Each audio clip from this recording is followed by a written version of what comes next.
Hello everyone, welcome to AG smart classes. यह video भारतीय राष्ट्रपति प्रेसिडेंट ऑफ इंडिया हमारी भारतीय राज्य व्यवस्था सीरीज का 15वां लेक्चर है। अगर आप हमारे चैनल पर नए हैं और इस सीरीज का पहला वीडियो देख रहे हैं तो आप पहले बाकी के पुराने वीडियोज अवश्य देखें, जिससे आप बेहतर ढंग से इस वीडियो के साथ कनेक्ट कर सकें। अगर आप किसी भी परीक्षा की तैयारी कर रहे हैं तो इस वीडियो को और इस पूरी प्लेलिस्ट को अवश्य देखें। और आप यदि किसी परीक्षा की तैयारी नहीं भी करते हैं तो भी मेरा मानना है कि आपको भारतीय राज्य व्यवस्था की वीडियो सीरीज को तो जरूर ही फॉलो करना चाहिए, जिससे आपको अपने देश की सरकार, उसकी शासन व्यवस्था की ठीक ठाक समझ डेवलप हो सके। ये वीडियो इस वजह से भी खास इंपॉर्टेंट हो जाता है कि कल रिपब्लिक डे है और कोई देश गणतंत्र है अथवा नहीं, ये इसी बात पर डिपेंड करता है कि उसका राष्ट्राध्यक्ष या उस देश का प्रमुख व्यक्ति चुनकर आया हुआ है। तो हमारे देश का राष्ट्रपति चुनाव के माध्यम से ही आता है, इसलिए हमें अपने देश के प्रथम नागरिक के बारे में जानना तो अवश्य ही चाहिए। इस वीडियो में हम कोशिश करेंगे कि आपको काफ़ी सरल भाषा में हमारे देश के राष्ट्रपति का चुनाव, उसके संवैधानिक कार्य, उसकी संवैधानिक स्थिति क्या है, ये सारी बातें आपको समझा सकें। यह वीडियो थोड़ा सा लंबा हो सकता है, तो कृपया धैर्य रखें, आपको सभी कुछ काफ़ी आसानी से समझ में आ जाएगा। अब जैसा राष्ट्रपति हमारी कार्यपालिका का ही एक भाग है, तो कार्यपालिका के बारे में हमारे संविधान में वर्णन है। अब संविधान में टोटल 22 भाग हैं। उन 22 भागों में से 5वां भाग है वो संघ या केंद्र सरकार के बारे में है। और भाग 5वें में ही अनुच्छेद 52 से 52 से 78 तक में संघ की कार्यपालिका का वर्णन किया गया है। अब संघ की कार्यपालिका में ही राष्ट्रपति, उपराष्ट्रपति, प्रधानमंत्री, मंत्रिमंडल तथा महान्यायवादी शामिल होते हैं। अब राष्ट्रपति के बारे में विस्तार से समझने से पहले हम देखते हैं कि संविधान में इसके लिए क्या क्या वर्णन किया गया है। तो अनुच्छेद 52 कहता है भारत के राष्ट्रपति, ये भारत के राष्ट्रपति का पद बताता है। फिर अनुच्छेद 53 संघ की कार्यपालक शक्ति। फिर अनुच्छेद 54 ये बताता है राष्ट्रपति का चुनाव, इसके बारे में हम विस्तार से जानेंगे। फिर आर्टिकल 55 ये राष्ट्रपति के चुनाव का तरीका क्या होगा। आर्टिकल 56 राष्ट्रपति का कार्यकाल। आर्टिकल 57 पुनर्चुनाव के लिए अर्हता, मतलब राष्ट्रपति जो एक बार बन गया है वो दोबारा एलिजिबल है अथवा नहीं, या कितनी बार बन सकता है, ये आर्टिकल 57 बताता है। फिर आर्टिकल 58 ये बताता है राष्ट्रपति चुने जाने के लिए योग्यता क्या है, एलिजिबिलिटी। फिर आर्टिकल 59 ये बताता है राष्ट्रपति कार्यालय की दशाएं। फिर आर्टिकल 60 बताता है राष्ट्रपति द्वारा क्या शपथ ग्रहण किया जाता है। फिर आर्टिकल 61 राष्ट्रपति पर महाभियोग की प्रक्रिया। आर्टिकल 62 राष्ट्रपति पद की रिक्ति की पूर्ति के लिए चुनाव कराने का समय बताता है। फिर आर्टिकल 65 ये उपराष्ट्रपति का राष्ट्रपति के रूप में कार्य करना, मतलब अगर राष्ट्रपति की असमय मृत्यु हो जाती है या वो त्यागपत्र दे देता है तो बाकी समय के लिए उपराष्ट्रपति काम करेगा। वो कितने समय के लिए करेगा, ये सब बातें हम आगे जानेंगे। फिर आर्टिकल 71 ये राष्ट्रपति के चुनाव से संबंधित मामले। फिर 72 राष्ट्रपति की क्षमादान इत्यादि की शक्ति तथा कतिपय मामलों में दंड का स्थगन, माफी अथवा कम कर देना। फिर आर्टिकल 74 मंत्रिपरिषद का राष्ट्रपति को परामर्श एवं सहयोग प्रदान करना। आर्टिकल 75 मंत्रियों से संबंधित अन्य प्रावधान जैसे नियुक्ति, कार्यकाल, वेतन इत्यादि। फिर आर्टिकल 76 भारत के महान्यायवादी, अटॉर्नी जनरल ऑफ इंडिया। फिर आर्टिकल 77 भारत सरकार द्वारा कार्यवाही का संचालन। फिर आर्टिकल 78 राष्ट्रपति को सूचना प्रदान करने से संबंधित प्रधानमंत्री के दायित्व इत्यादि। और आर्टिकल 85 संसद के सत्र, सत्रावसान तथा भंग करना, ये सब राष्ट्रपति के ही कार्य हैं। फिर आर्टिकल 111 संसद द्वारा पारित विधेयकों पर सहमति प्रदान करना। फिर 112 कहता है संघीय बजट या वार्षिक वित्तीय विवरण। आर्टिकल 123 राष्ट्रपति की अध्यादेश, ऑर्डिनेंस जारी करने की शक्ति। और आर्टिकल 143 के तहत राष्ट्रपति की सर्वोच्च न्यायालय से सलाह लेने की शक्ति। अब हम स्टार्ट करते हैं। तो राष्ट्रपति, जैसा मैंने बताया, संविधान के भाग 5 के अनुच्छेद 52 से 78 तक में संघ की कार्यपालिका का वर्णन है। अब संघ की कार्यपालिका में राष्ट्रपति, उपराष्ट्रपति, प्रधानमंत्री, मंत्रिमंडल तथा महान्यायवादी शामिल होते हैं। वैसे ही राज्य स्तर पर राज्यपाल, मुख्यमंत्री, मंत्रिपरिषद तथा महाधिवक्ता होते हैं। अब हम देखते हैं राष्ट्रपति, जैसा मैंने बताया कि राष्ट्रपति निर्वाचित होता है हमारे देश का, तो राष्ट्रपति का निर्वाचन होता कैसे है। अब राष्ट्रपति का निर्वाचन जनता प्रत्यक्ष रूप से नहीं करती, बल्कि एक निर्वाचन मंडल के सदस्यों द्वारा उसका निर्वाचन किया जाता है। अब निर्वाचक मंडल कौन कौन होते हैं? पहला है राज्य विधानसभा के निर्वाचित सदस्य, और दूसरा है संसद के दोनों सदनों के निर्वाचित सदस्य, और तीसरा केंद्र शासित प्रदेश दिल्ली व पुदुचेरी विधानसभाओं के निर्वाचित सदस्य। अब दिल्ली और पुदुचेरी ही क्यों? क्योंकि यहाँ पर विधानसभा है। तो इस प्रकार संसद के दोनों सदनों के मनोनीत सदस्य, राज्य विधानसभाओं के मनोनीत सदस्य, राज्य विधान परिषदों जो विधान परिषद होती हैं उनके सदस्य, और दिल्ली तथा पुदुचेरी विधानसभा के मनोनीत सदस्य राष्ट्रपति के निर्वाचन में भाग नहीं लेते हैं। केवल वही लोग राष्ट्रपति के चुनाव में भाग लेंगे जिनको जनता द्वारा प्रत्यक्ष रूप से निर्वाचित किया गया है। ये विधानसभा के केस में है। और जब कोई विधानसभा विघटित हो गई हो तो भी उसके सदस्य राष्ट्रपति के निर्वाचन में मतदान नहीं कर सकते, उस स्थिति में भी जबकि विघटित सभा का चुनाव राष्ट्रपति के निर्वाचन से पूर्व ना हुआ हो। अब राष्ट्रपति का चुनाव होता कैसे है? राष्ट्रपति का चुनाव आनुपातिक प्रतिनिधित्व के अनुसार एकल संक्रमणीय मत या सिंगल ट्रांसफरेबल मत इसको कह सकते हैं, और गुप्त मतदान द्वारा होता है। अब ये क्या चीज़ है? हम जो नॉर्मल इलेक्शन जानते हैं साधारणतः, वो इलेक्शन होता है first past the post system. इसका मतलब है कि जो जीतेगा, जिसके पास बहुमत होगा, वो अकेला वो विजयी होगा। जैसे हम देखते हैं कि ग्राम पंचायत के इलेक्शन में टोटल 5 लोग खड़े हैं, और पांचों लोगों को मान लीजिए 100 की जनसंख्या है, टोटल 100 वोटर्स हैं। अब पांचों लोगों को टोटल 100 लोग ये वोट देंगे, जिसके पास सबसे ज़्यादा वोट आएंगे वो जीत जाएगा। ये होता है नॉर्मल इलेक्शन, जिसे first past the post system कहा जाता है। अब आपके मन में ये सवाल आएगा कि इतना सिंपल सा तो मेथड है, जो सबसे ज़्यादा वोट पाए वो जीत जाए, इसमें खराबी क्या है? तो राष्ट्रपति के चुनाव में इसको क्यों नहीं अपनाया गया? इसमें बहुत ज़्यादा कमी है। जैसे मान लीजिए टोटल 100 वोटर्स हैं एक गांव में, और 3 कैंडिडेट हैं, ए, बी और सी। अब 100 लोगों को वोट डालना था, लेकिन हमारे देश में कुछ ज़्यादा ही समझदार लोग होते हैं, वो कहते हैं हमारे वोट डालने से क्या फ़र्क पड़ता है। तो ये समझदार 20 लोग वोट डालने गए ही नहीं, 80 लोगों ने वोट डाला। अब 80 में से हम मान लेते हैं कि ए को मिले 15 वोट, बी को मिले 40 वोट, और सी को मिले 25 वोट। अब इस हिसाब से विनर कौन होगा? बी होगा, जिसको 40 वोट मिले हैं। लेकिन अब टोटल तो 100 लोगों की जनसंख्या थी। अब 100 लोगों में से बी को पसंद करने वाले 40 लोग हैं, लेकिन बाकी के 60 लोग बी को पसंद नहीं करते हैं। मतलब बी वहां की टोटल जनसंख्या को रिप्रेजेंट नहीं करता। अब आप ये तो समझ गए होंगे कि जो हमारे देश में ये जो नॉर्मल चुनाव होता है, जिसे first past the post system कहा जाता है, ये फुल प्रूफ मेथड नहीं है। इसमें रेयरली ही कभी हो सकता है कि जो व्यक्ति जीता हो इलेक्शन में, उसे 50% ऑफ द वोटर्स से ऊपर वोट उसे मिला हो। तो फिर हमारे देश ने इस चुनाव व्यवस्था को ही सभी इलेक्शन में क्यों अपनाया हुआ है? क्योंकि ये बहुत आसान तरीका है, और आप साधारण जनता को टेक्निकल टर्म्स नहीं बता सकते जो राष्ट्रपति के चुनाव में होती हैं। तो इसलिए साधारण व्यवस्था से ही आम चुनाव करवाए जाते हैं। अब राष्ट्रपति का चुनाव कैसे होता है? क्योंकि राष्ट्रपति पूरे देश को रिप्रेजेंट करता है, तो उसके लिए हम ये रिस्क नहीं ले सकते कि वो केवल 20% जनता को ही रिप्रेजेंट करे या 30% जनता को रिप्रेजेंट करे। उसके लिए उसे पूरे देश को रिप्रेजेंट करना है, तो उसे कम से कम 51% तो होना ही चाहिए उसका वोट परसेंट। तो इसके लिए उसके चुनाव का माध्यम किया गया आनुपातिक प्रतिनिधित्व के अनुसार एकल संक्रमणीय मत, या फिर उसे सिंगल ट्रांसफरेबल वोट कहा जाता है। अब ये निर्वाचन की पद्धति है क्या, इससे पहले हम देखते हैं कि निर्वाचन मंडल या कैसे निर्वाचक मंडल कौन कौन होते हैं जो राष्ट्रपति के चुनाव में वोट देते हैं, और उनकी मतों की संख्या का निर्धारण कैसे किया जाता है। अब मैंने जैसे बता दिया था कि निर्वाचक मंडल होते कौन कौन है। संसद के दोनों सदनों के निर्वाचित सदस्य, राज्य विधानसभा के निर्वाचित सदस्य, तथा केंद्र शासित प्रदेशों जिनमें भी विधानसभा है उनके निर्वाचित सदस्य, ये निर्वाचक मंडल हैं।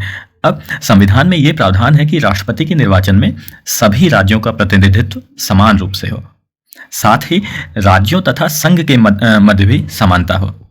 अब इसे प्राप्त करने के लिए राज्य विधानसभा तथा जो संसद है उनके प्रत्येक सदस्य के मतों की संख्या समान होनी चाहिए, या उनका निर्धारण कैसे करते हैं ये हम देखते हैं।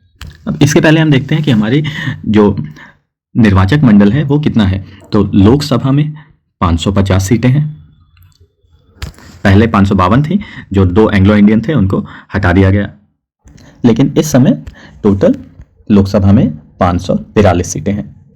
राज्यसभा में टोटल 250 सीटें संविधान ने सैंक्शन की है, जिसमें 12 तो मनोनीत सदस्य होते हैं और इस समय 233 राज्यसभा की स्ट्रेंथ है।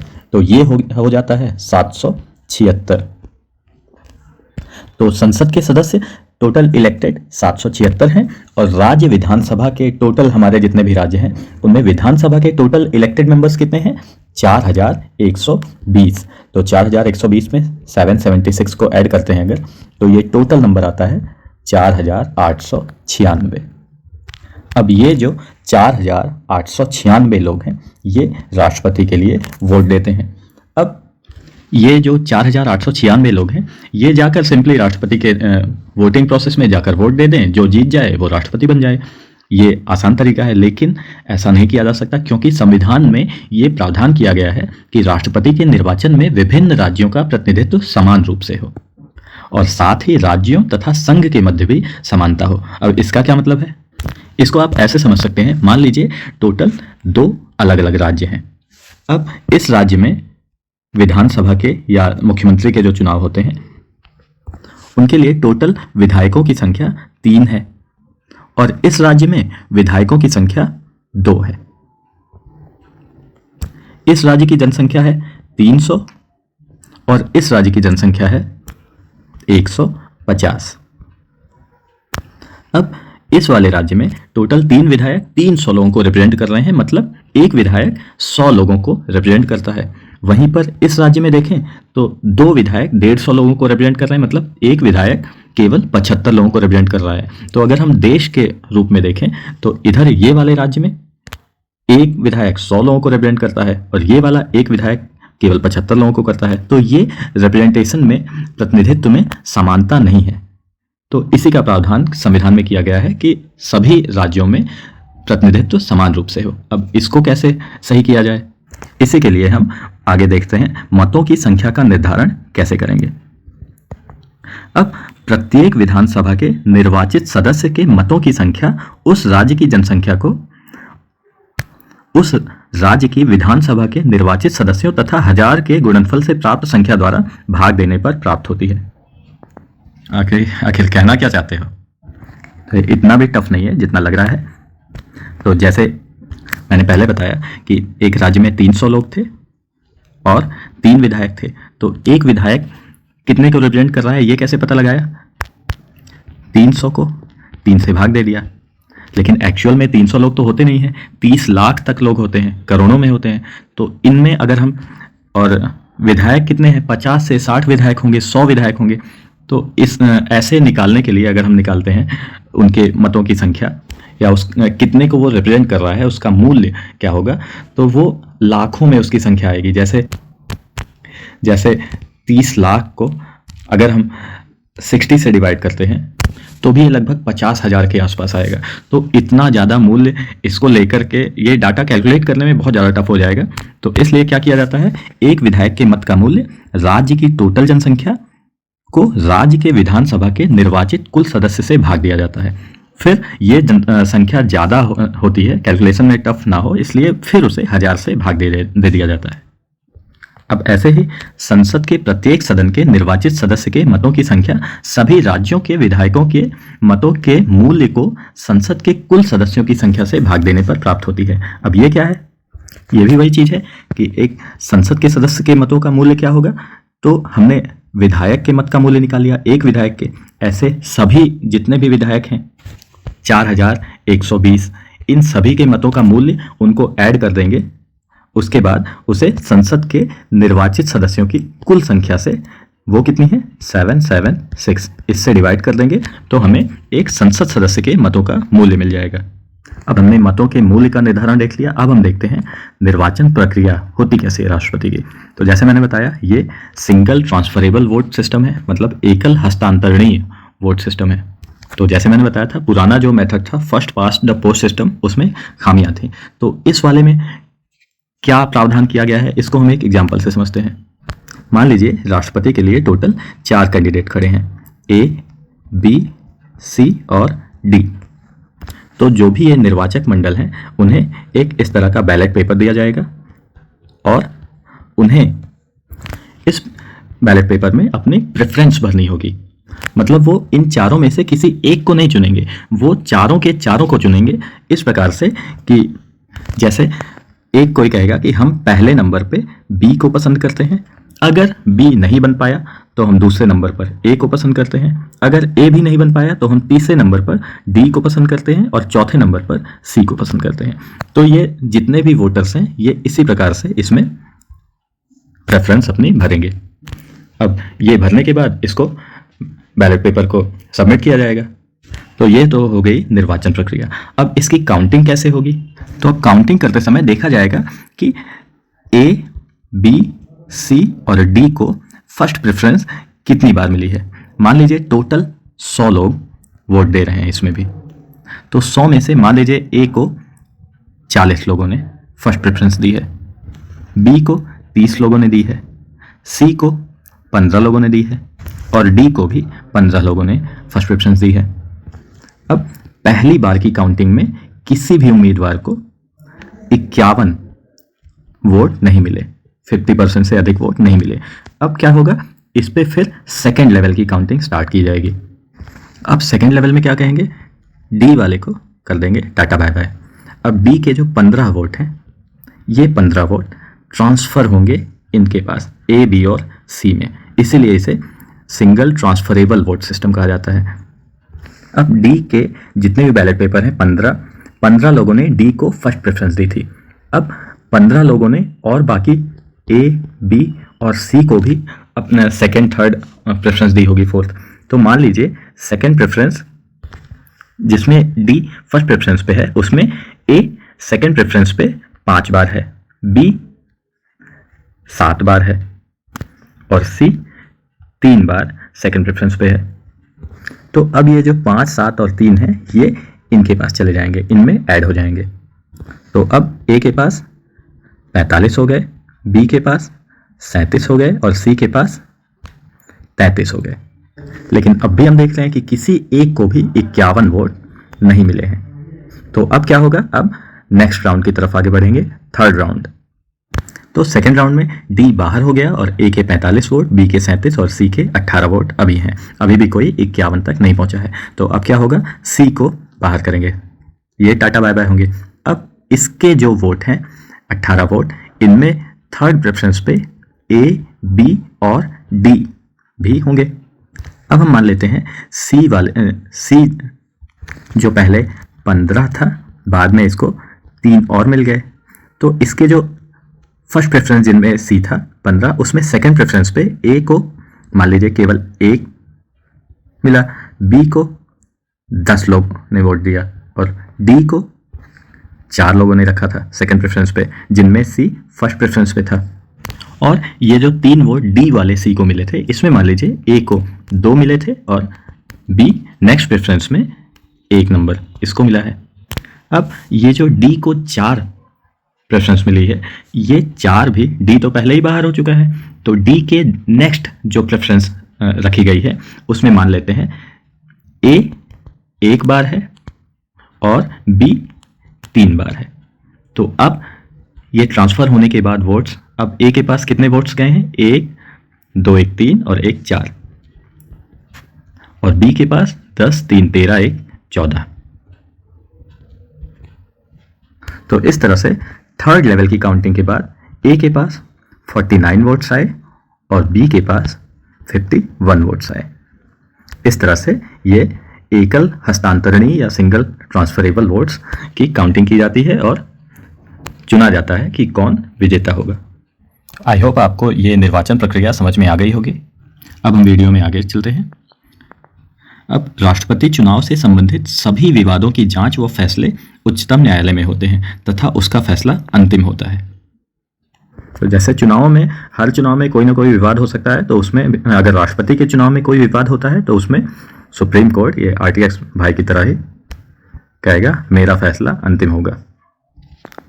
अब राष्ट्रपति के चुनाव को इस आधार पर चुनौती नहीं दी जा सकती कि निर्वाचक मंडल अपूर्ण है। मतलब अगर किसी राज्य विधानसभा जो होती है वो अगर उस समय जब राष्ट्रपति का चुनाव हो रहा है तो वो भंग हो गई हो, तो भी राष्ट्रपति के चुनाव को चुनौती नहीं दी जा सकती है कि निर्वाचक मंडल अपूर्ण है। निर्वाचक मंडल के किसी सदस्य का पद अगर रिक्त हो तो भी राष्ट्रपति के चुनाव को चुनौती नहीं दी जा सकती। मतलब क्या है कि आंधी तूफान कुछ भी आए, लेकिन राष्ट्रपति का चुनाव निर्धारित समय पर होकर ही रहेगा। और यदि उच्चतम न्यायालय द्वारा किसी व्यक्ति को राष्ट्रपति के रूप में नियुक्ति को अवैध घोषित कर दिया जाता है तो भी उच्चतम न्यायालय की घोषणा से पूर्व उसके द्वारा किए गए कार्य अवैध नहीं माने जाएंगे तथा प्रभावी बने रहेंगे। जो मुझे यहाँ से कोई नहीं निकाल सकता, तो निकाला जा सकता है, लेकिन जो ये कांड करके गया है, राष्ट्रपति करके गए हैं, वो सारे प्रभावी बने रहेंगे। अब हम आगे चलते हैं। अर्हताएं, शपथ एवं शर्तें। तो राष्ट्रपति के पद के लिए एलिजिबिलिटी क्या क्या है? पहला, वह भारत का नागरिक हो। दूसरा, वह 35 वर्ष की आयु पूर्ण कर चुका हो। तीसरा, वह लोकसभा का सदस्य निर्वाचित होने के लिए एलिजिबल हो। चौथा, वह संघ सरकार में अथवा किसी राज्य सरकार में अथवा किसी भी स्थानीय प्राधिकरण में अथवा किसी सार्वजनिक प्राधिकरण में लाभ के पद पर ना हो। इस प्रकार के नोटों के ऊपर बैठने वाला पद ना हो। इसके अतिरिक्त राष्ट्रपति के चुनाव के लिए नामांकन के लिए उम्मीदवार के कम से कम 50 प्रस्तावक व 50 अनुमोदक होने चाहिए। मतलब टोटल 100 लोग उसे रेकमेंड करें जो राष्ट्रपति के चुनाव में वोट डाल सकते हैं। और प्रत्येक उम्मीदवार भारतीय रिजर्व बैंक में 15,000 रुपये जमानत राशि के रूप में जमा करेगा। यदि उम्मीदवार कुल डाले गए मतों का 1/6 भी नहीं पा पाता है तो ये राशि जब्त हो जाती है। अब ये क्यों किया गया? क्योंकि 1997 से पूर्व कोई भी खड़ा हो जाता था राष्ट्रपति के चुनाव के लिए, और 1997 से पूर्व प्रस्तावकों व अनुमोदकों की संख्या 10-10 थी और जमानत राशि 2500 रुपये थी। 1997 में इसे बढ़ा दिया गया जिससे उन उम्मीदवारों को हतोत्साहित किया जा सके जो गंभीरता से चुनाव नहीं लड़ते हैं। अब राष्ट्रपति के लिए शपथ, जैसे मैंने बताया, आर्टिकल 60 में दी गई है। कुछ शर्तें भी हैं, जैसे राष्ट्रपति किसी भी सदन अथवा राज्य विधायिका का सदस्य नहीं होना चाहिए। यदि कोई ऐसा व्यक्ति राष्ट्रपति निर्वाचित हो जाता है तो उसे पद ग्रहण करने से पूर्व ही उस सदन से त्यागपत्र देना होगा। अब नेक्स्ट हम देखते हैं राष्ट्रपति पर महाभियोग, मतलब राष्ट्रपति को हटाया कैसे जा सकता है। अब संविधान का उल्लंघन करने पर महाभियोग चलाकर राष्ट्रपति को अपने पद से हटाया जा सकता है। अब महाभियोग के आरोप संसद के किसी भी सदन में प्रारंभ किए जा सकते हैं, चाहे वो लोकसभा हो या राज्यसभा हो। इन आरोपों पर सदन के 1/4 सदस्यों, जिस सदन ने भी आरोप लगाए हैं, उसके हस्ताक्षर होने चाहिए और राष्ट्रपति को 14 दिन का नोटिस देना चाहिए। और महाभियोग का प्रस्ताव अगर 2/3 बहुमत से पारित हो जाता है तो यह दूसरे सदन में भेजा जाता है और वो सदन इन आरोपों की जांच करता है और राष्ट्रपति को इसमें उपस्थित होने तथा अपना प्रतिनिधित्व कराने का अधिकार होगा। यदि दूसरा सदन इन आरोपों को सही पाता है और महाभियोग प्रस्ताव को 2/3 बहुमत से पारित कर देता है तो राष्ट्रपति को प्रस्ताव पारित होने की तिथि से ही उसे उसके पद से हटना होगा। तो इस प्रकार हम देखते हैं महाभियोग संसद की एक अर्ध न्यायिक प्रक्रिया है। इस संदर्भ में 2 बातें ध्यान देने योग्य हैं। संसद के दोनों सदनों के नामांकित सदस्य जिन्होंने राष्ट्रपति के चुनाव में भाग नहीं लिया था वो भी इस महाभियोग में भाग ले सकते हैं। और नंबर 2 है राज्य विधानसभाओं के निर्वाचित सदस्य तथा दिल्ली व पुदुचेरी केंद्र शासित राज्य विधानसभाओं के सदस्य इस महाभियोग प्रस्ताव में भाग नहीं लेते हैं जिन्होंने राष्ट्रपति के चुनाव में भाग लिया था। तो ये काफ़ी ज़्यादा इंपॉर्टेंट पॉइंट है। और एक पॉइंट है, अभी तक किसी भी राष्ट्रपति पर महाभियोग नहीं लगाया गया है। अब नेक्स्ट पॉइंट हम देखते हैं राष्ट्रपति पद की रिक्तता। तो राष्ट्रपति का पद कई प्रकार से रिक्त हो सकता है। पहला है 5 वर्षीय कार्यकाल समाप्त होने पर, दूसरा उसके त्यागपत्र देने पर, तीसरा महाभियोग प्रक्रिया द्वारा उसे पद से हटाए जाने पर, चौथा उसकी मृत्यु पर, और 5वां अन्यथा जैसे वह पद ग्रहण करने के लिए अर्हत ना हो अथवा निर्वाचन अवैध घोषित कर दिया जाए। अब आगे चलते हैं राष्ट्रपति की शक्तियां व कर्तव्य। तो राष्ट्रपति की कई सारी शक्तियां हैं। वो कार्यकारी शक्तियां, विधायी शक्तियां, वित्तीय शक्तियां, न्यायिक शक्तियां, कूटनीतिक शक्तियां, डिप्लोमेटिक पावर्स, सैन्य शक्तियां और आपातकालीन शक्तियां। अब इन शक्तियों के बारे में हम आगे डिटेल में चर्चा करते हैं। तो पहला है कार्यकारी शक्तियां। अब राष्ट्रपति की कार्यकारी शक्तियां कई सारी हैं। पहला, भारत सरकार के सभी शासन संबंधी कार्य राष्ट्रपति के नाम पर किए जाते हैं। दूसरा है वह प्रधानमंत्री तथा अन्य मंत्रियों की नियुक्ति करता है तथा वे सभी उसके प्रसाद पर्यंत कार्य करते हैं। तीसरा है वह महान्यायवादी की नियुक्ति करता है तथा उसके वेतन आदि को निर्धारित करता है। महान्यायवादी राष्ट्रपति के प्रसाद पर्यंत कार्य करते हैं। फिर अगला है भारत के महानियंत्रक व महालेखा परीक्षक, जिसे CAG कहा जाता है, मुख्य चुनाव आयुक्त तथा अन्य चुनाव आयुक्तों, संघ लोक सेवा आयोग के अध्यक्ष व सदस्यों, राज्य के राज्यपालों, वित्त आयोग के अध्यक्ष व सदस्यों आदि की नियुक्ति भी राष्ट्रपति ही करता है। अगला है केंद्र के प्रशासनिक कार्यों और विधायिका के प्रस्तावों से संबंधित जानकारी की मांग प्रधानमंत्री से कर सकता है। वह अनुसूचित जाति, अनुसूचित जनजाति तथा अन्य पिछड़े वर्गों के लिए एक आयोग की नियुक्ति कर सकता है। वह केंद्र, राज्य तथा विभिन्न राज्यों के मध्य सहयोग के लिए एक अंतर्राज्यीय परिषद की नियुक्ति कर सकता है। वह स्वयं द्वारा नियुक्त प्रशासकों के द्वारा केंद्र शासित राज्यों का प्रशासन सीधे संभालता है, जिन्हें LG कहते हैं, लेफ्टिनेंट गवर्नर। अगला है वह किसी भी क्षेत्र को अनुसूचित क्षेत्र घोषित कर सकता है।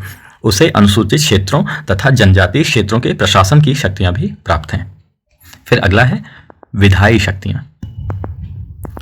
अब संसद की बैठक का आह्वान अथवा कुछ समय के लिए स्थगन और लोकसभा के विघटन की शक्ति, ये राष्ट्रपति की विधायी शक्तियां हैं। और संसद के संयुक्त अधिवेशन का आह्वान, अध्यक्षता, ये लोकसभा का अध्यक्ष करता है। फिर अगला है वह प्रत्येक नए चुनाव के बाद तथा प्रत्येक वर्ष संसद के प्रथम अधिवेशन को संबोधित कर सकता है। और अगला है लोकसभा के अध्यक्ष व उपाध्यक्ष दोनों के पद रिक्त होने की दशा में वह लोकसभा के किसी भी सदस्य को सदन की अध्यक्षता सौंप सकता है। और इसी तरह से अगर राज्यसभा के सभापति व उपसभापति दोनों के पद रिक्त हों तो वह राज्यसभा के किसी भी सदस्य को सदन की अध्यक्षता सौंप सकता है। फिर अगला है वह साहित्य, विज्ञान, कला व समाज सेवा से 12 सदस्यों को राज्यसभा के लिए मनोनीत कर सकता है। अगला है वह चुनाव आयोग से परामर्श करके संसद सदस्यों की निरर्हता के प्रश्न पर निर्णय करता है। और संसद में कुछ विशेष प्रकार के विधेयकों को प्रस्तुत करने के लिए राष्ट्रपति की सिफारिश अथवा आज्ञा आवश्यक है, जैसे भारत की संचित निधि से खर्च संबंधी विधेयक अथवा राज्यों की सीमा में परिवर्तन या नए राज्य के निर्माण संबंधी विधेयक। फिर अगला है जब एक विधेयक संसद द्वारा पारित होकर राष्ट्रपति के पास भेजा जाता है तो वो या तो विधेयक को अपनी स्वीकृति देता है या विधेयक पर अपनी स्वीकृति सुरक्षित रख सकता है, इसे पॉकेट वीटो कहा जाता है। अथवा विधेयक को अगर वो धन विधेयक नहीं है तो संसद के पास पुनर्विचार के लिए लौटा सकता है, मतलब धन विधेयक को वो वापस नहीं लौटा सकता। हालांकि यदि संसद विधेयक को संशोधन करके या बिना किसी संशोधन के भी पुनः पारित कर देती है तो राष्ट्रपति को अपनी सहमति देनी ही पड़ती है। अब अगला है राज्य विधायिका द्वारा पारित किसी विधेयक को राज्यपाल जब राष्ट्रपति के विचार के लिए सुरक्षित रखता है तो राष्ट्रपति पहला विधेयक को अपनी स्वीकृति दे सकता है या फिर विधेयक पर अपनी स्वीकृति सुरक्षित रख सकता है या फिर राज्यपाल को निर्देश देता है कि विधेयक अगर वो धन विधेयक नहीं है तो राज्य विधायिका को पुनर्विचार के लिए लौटा दे। और यहाँ पर यह भी ध्यान देने की बात है कि अगर राज्य विधायिका विधेयक को पुनः राष्ट्रपति की सहमति के लिए भेजती है तो भी राष्ट्रपति स्वीकृति देने के लिए बाध्य नहीं है। उसी जगह पर अगर संसद में है तो राष्ट्रपति स्वीकृति देने के लिए बाध्य हो जाता है। फिर अगली विधायी शक्ति है संसद के सत्रावसान की अवधि में, मतलब संसद का अगर सत्र नहीं चल रहा है तो राष्ट्रपति को अध्यादेश जारी करने की शक्ति है। यह अध्यादेश संसद की पुनः बैठक के 6 हफ्तों के भीतर संसद द्वारा पारित कराना या अनुमोदित करना आवश्यक है। वह किसी भी अध्यादेश को किसी भी समय वापस भी ले सकता है। राष्ट्रपति महानियंत्रक व लेखा परीक्षक CAG, संघ लोक सेवा आयोग UPSC, वित्त आयोग और अन्य की रिपोर्ट संसद के समक्ष रखता है। और अंडमान व निकोबार द्वीप समूह, लक्षद्वीप, दादर एवं नगर हवेली, दमन और दीव में शांति, विकास व सुशासन के लिए विनियम बना सकता है। पुडुचेरी के लिए भी वह नियम बना सकता है, लेकिन केवल तब जब वहां की विधानसभा निलंबित हो अथवा विघटित अवस्था में हो। अब आगे देखते हैं वित्तीय शक्तियां राष्ट्रपति की क्या क्या है। धन विधेयक राष्ट्रपति की पूर्व अनुमति से ही संसद में प्रस्तुत किया जा सकता है। और राष्ट्रपति वार्षिक वित्तीय विवरण, जिसे केंद्रीय बजट कहा जाता है, इसको संसद के समक्ष रखता है। तो इनकी तरफ से वित्त मंत्री हमेशा बजट पेश करती हैं। और अनुदान की कोई भी मांग बिना राष्ट्रपति की सिफारिश के नहीं की जा सकती। वह भारत की आकस्मिक निधि से किसी अदृश्य व्यय हेतु अग्रिम भुगतान की व्यवस्था कर सकता है।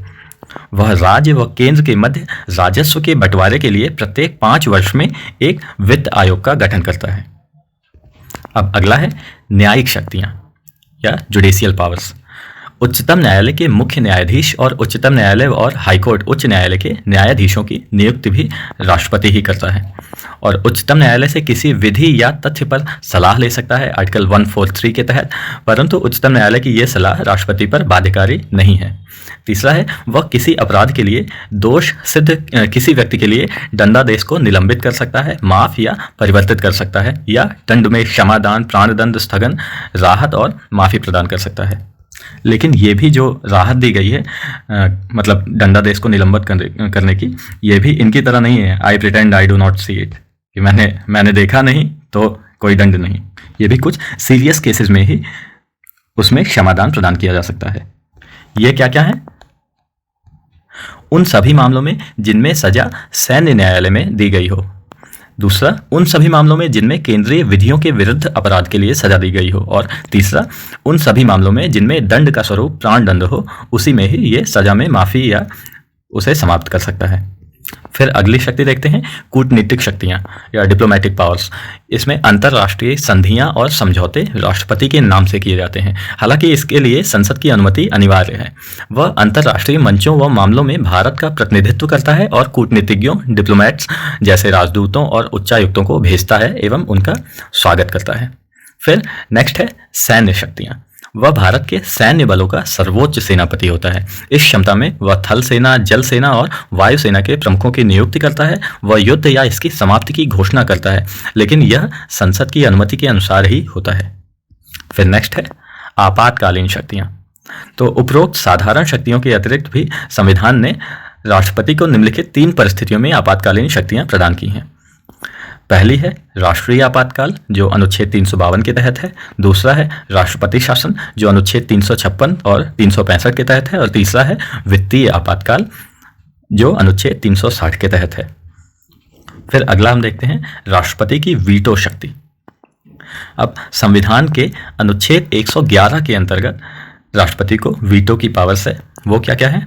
पहला, वह किसी भी संशोधन विधेयक पर अपनी स्वीकृति दे सकता है, या फिर वह विधेयक पर अपनी स्वीकृति को सुरक्षित रख सकता है। अथवा तीसरा है, वह विधेयक, अगर वो विधेयक धन विधेयक नहीं है, को संसद के पास पुनर्विचार के लिए लौटा सकता है। लेकिन अगर संसद इस विधेयक को पुनः बिना किसी संशोधन के अथवा संशोधन करने के बाद राष्ट्रपति के सामने प्रस्तुत करे, तो राष्ट्रपति को अपनी स्वीकृति देनी ही होगी। फिर अगला है राष्ट्रपति की अध्यादेश जारी करने की शक्ति। अब संविधान के अनुच्छेद 123 के तहत राष्ट्रपति को अध्यादेश जारी करने की शक्ति दी गई है, लेकिन ये पूरी तरह से फ्री नहीं है। इसमें भी कुछ रेस्ट्रिक्शंस या सीमाएं लगाई गई हैं। वो क्या क्या है? पहला, वह अध्यादेश केवल तभी जारी कर सकता है जब संसद के दोनों अथवा दोनों में से किसी एक भी सदन का सत्र ना चल रहा हो। दूसरा है, वह कोई अध्यादेश केवल तभी जारी कर सकता है जब वह इस बात से संतुष्ट हो कि मौजूदा परिस्थिति ऐसी है कि उसके लिए तत्काल कार्रवाई करना आवश्यक है।